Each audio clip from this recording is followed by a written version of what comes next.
But obviously football is king, and that's why we're here for the Super Bowl. Harry Mays joins us now, my partner for many, many years. He did his show locally in 97.3 in Philly, and he's here now. But Harry and I know a couple of guys in the XFL, That's right. and they are getting ready to kick it off. They've been doing training camp in Houston, and the commissioner of the XFL, Oliver Luck, joins us right now. Oliver, thanks for coming by. Appreciate it. Thanks for having me. Good afternoon. Good afternoon. So you guys are ready to go. The training camps, when do they break camp and go? Not break tramps. That'll happen here at Super They've already Bowl. done that.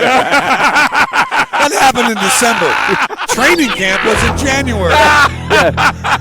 That was right after the draft. They broke tramps. Yeah, exactly. Well, listen, then you got to do what you got to do. So we had all of our 8 franchises in Houston for about 3 weeks for training camp in January. They're back last week to their respective cities and have about 2 weeks to prepare for our launch, which is next weekend, February 8th and 9th. So they've had 3 weeks of mini camps, about 3.5 weeks of training camp, another 2 weeks. So we think these guys are ready to play. There was a lot of trash talking in Houston, which told me that emotions are high and they're ready to rumble.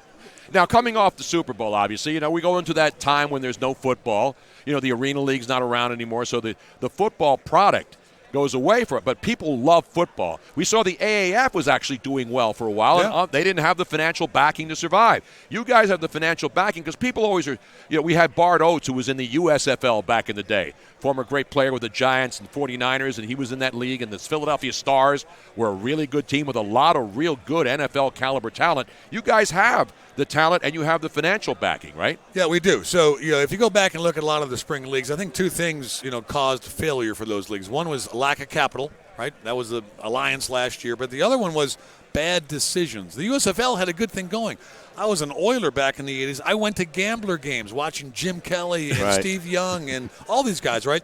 They made an awful decision to go in the fall against the NFL. You know how to compete with the NFL? Don't compete with them. Exactly. Right. So, if we can be smart, Vince has given us the resources to plan this league and to run it. If we can be smart in our decision-making and use the resources wisely, I think because the game has become so popular and it's become so good, the talent level in pro football, college football is off the charts. As a result, our guys are better, right, than I think what they would have been 20 years ago or 15 years ago. So we've got a decent shot. We got a lot of work to do, no question about that. And Vince knows this has been an issue for the long term, and that's going to be important because it won't happen overnight. Plus, you have guys who are were on NFL, guys getting a second chance. And these are not just guys walking off the street. A lot of the players have had opportunities and are not in the NFL, and they're going in for a second chance. So I was in Houston for our training camp, and I looked at guys like Sammy Coates, Auburn, wide receiver, All-American, 3rd-round draft choice of the Steelers back in 16 or 17. He's in our camp. I look at this guy and say, wow, I'm glad he's playing for us. Why? He's big, he's strong, he's fast, he's catching every pass. He wants to play in Jude Jones' offense. He'll probably catch 40, 50 balls this year.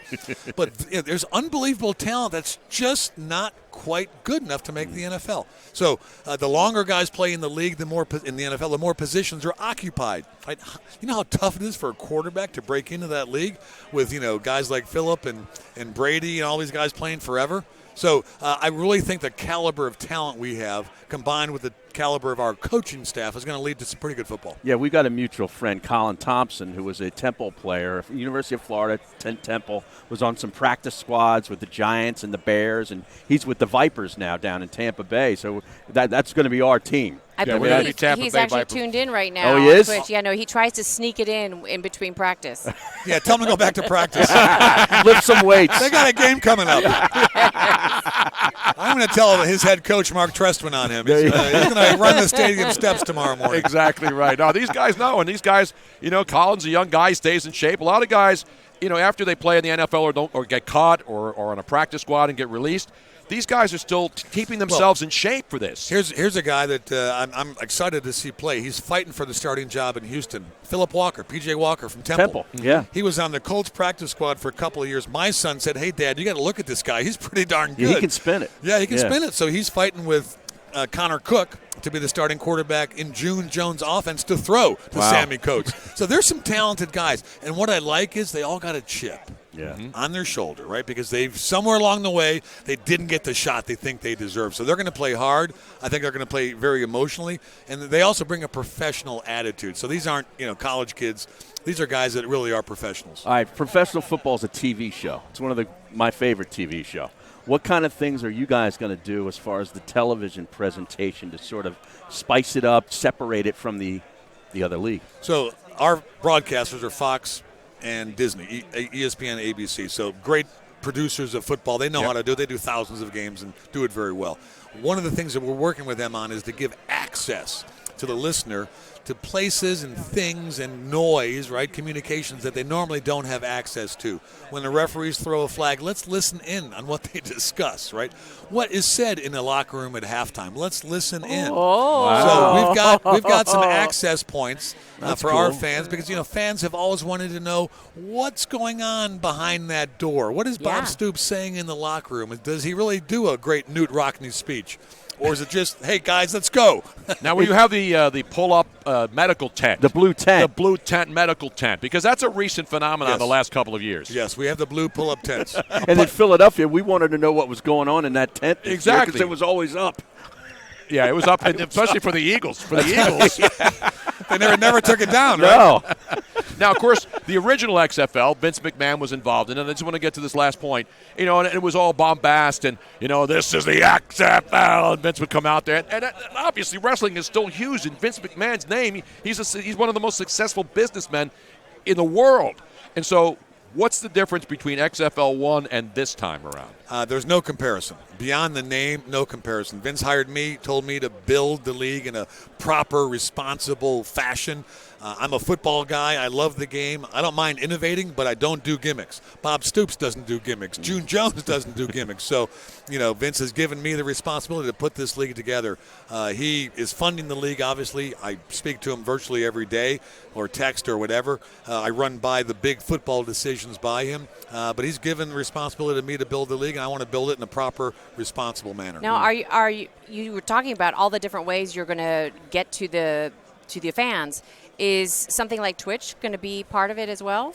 So we're on Twitch right now, and we're interacting. They have a chat room. It's amazing. Yeah, we've got all kind of social media platforms that we're using. I'll be honest, I don't know if we're using Twitch or not. You should. Well, I'll take that back to our social media folks. We got your players watching us right now live all over the world. I'm the father of a kid who got a flip phone still, right? No. So that shows you where I am in my By technology. choice? I want a flip phone. choice, She won't let me get a flip Wow. phone. I want one now. I'm old school like my I am kid too. is. I want a flip phone. I'm tired of all these things with too much stuff on them. Oliver, congratulations. Thank you so much for coming on today. Thanks for having me on. Appreciate it. And we're looking forward to it. I'm waiting. We're watching our Tampa Bay Vipers. I love the colors. I need some Viper gear. I need some XFL gear. I know. I need to be on the Colin XFL was mailing promising list. it to us, but now that I got him in trouble, maybe I won't get any. No, he's not in trouble. I love it. Oliver Luck, the commissioner of the XFL. Thanks so much for coming by. There he is, ladies and gentlemen.